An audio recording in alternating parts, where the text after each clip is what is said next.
One winter's day, James the Red Engine was racing along the line. His red coat glistened in the sun as he chuffed along the rails with the coaches clattering behind him, filled with happy carolers. He was just approaching a red signal when... Whoa! What was that? James grinded to a halt. His crew looked him all over to see what was the problem. Something's broken inside you, James. We shall have to call for help. So the fireman ran to the signal box to call for help. Soon, Thomas arrived. "Oh dear, James," sighed Thomas. "What's happened?" James explained to Thomas what had happened. Thomas wanted to help in any way he could. "What can I do to help, James?" he puffed. "Could you take the carolers to the Christmas concert? Please, it's a very important job." Thomas beamed from buffer to buffer. "Of course, James." "They need to get there before the concert begins," he continued. "Can you promise me you'll get there as quickly as you can?" "I promise, James." Soon, Thomas was coupled up to the coaches and he puffed quickly away. "Thank you, Thomas," whistled James. Thomas raced along the line. He was determined to get the carolers to the concert on time. "I must get there, I must," he wished. He was so busy thinking about getting to the concert on time that he wasn't looking where he was going. Whoa! Thomas had hit into a set of buffers and had come off the track. "Cinders and ashes," he cried. "Now I'm really going to be late." His driver ran as quickly as he could to telephone for Harvey. Thomas sat in the snow.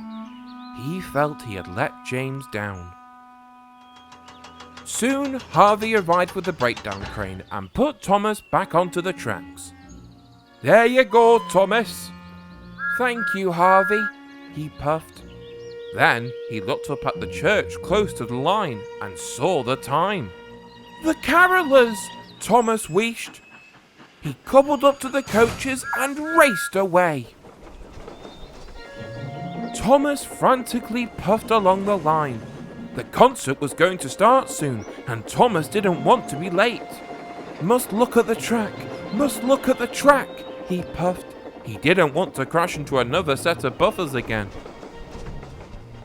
As Thomas was getting closer to the concert, he rounded a bend and saw Oliver. "Something must be wrong," he puffed. Thomas screeched to a stop. "Hello, Oliver.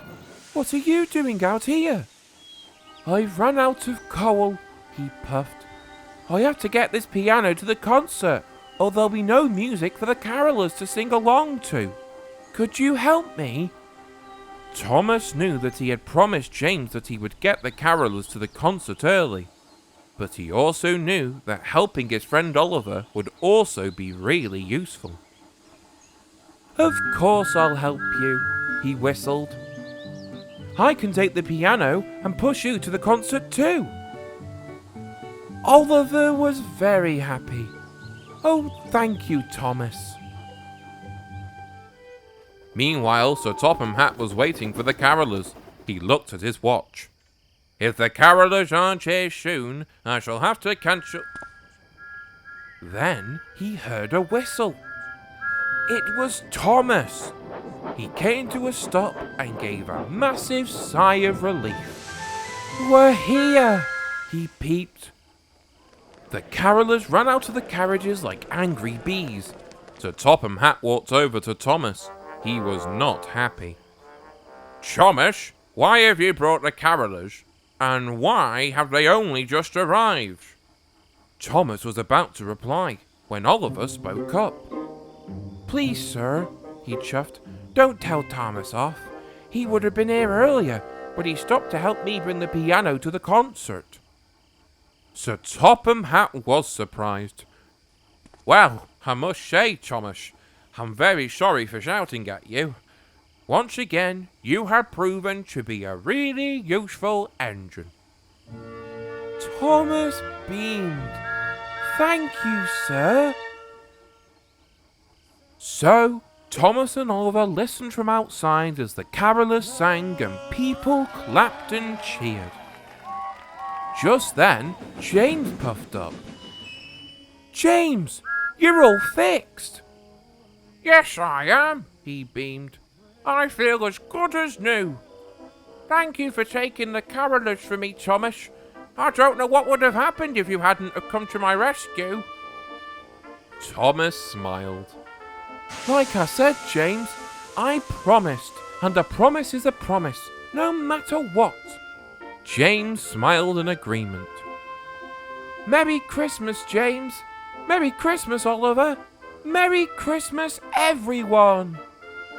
Thomas and James whistled happily into the night as the Christmas concert came to a close.